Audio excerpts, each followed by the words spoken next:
Islamabad. All political parties are hopeful that the Khyber Pakhtunkhwa (KP) Assembly during its extraordinary session on Sunday, a day before its dissolution on the completion of its 5-year term, will manage to validate the bill already passed by the two houses of parliament seeking merger of Fata with the province with the required two-thirds majority.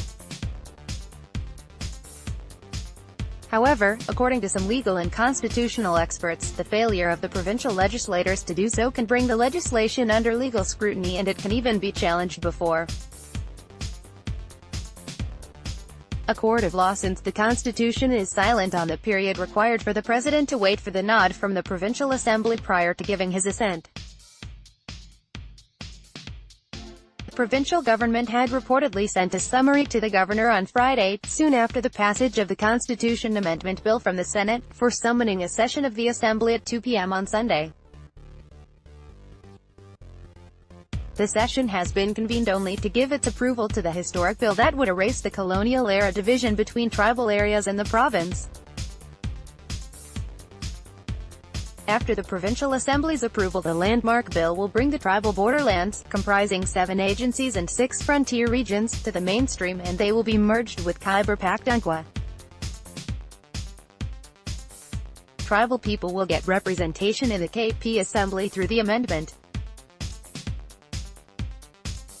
Constitution is silent about the period required for the president to sign the bill. There has been a rare understanding between the major parties on the opposition and ruling benches over the issue.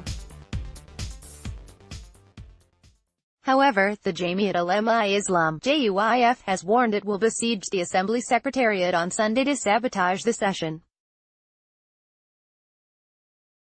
The party plans to bring workers from tribal areas to Peshawar to block the sitting of the Assembly.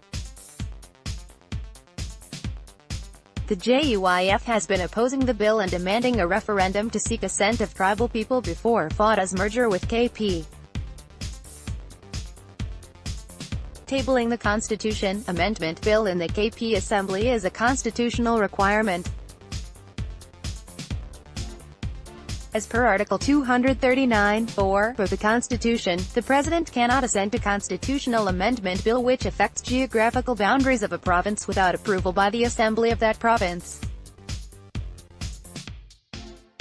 When contacted, former Senate Chairman and Law Minister in the previous PPP regime Farouk H.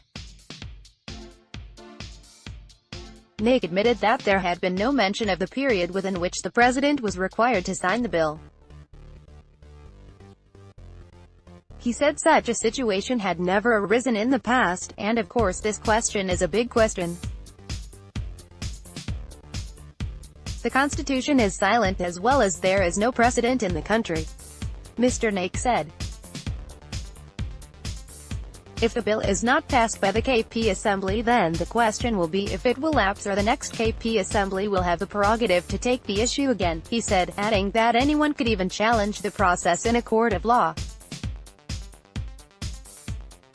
Mr. Naik, however, said he personally believed that the KP Assembly would pass as all the parties had unanimity on the issue. When contacted, Special Assistant to the Prime Minister on Law Barrister Zafarullah Khan, who had drafted the legislation, said there was no ambiguity in the Constitution and the bill could be taken up by the next KP Assembly, in case the present one failed to do so. He, however, failed to specify any relevant clause of the Constitution in this regard. Published in Dawn, May 27, 2018.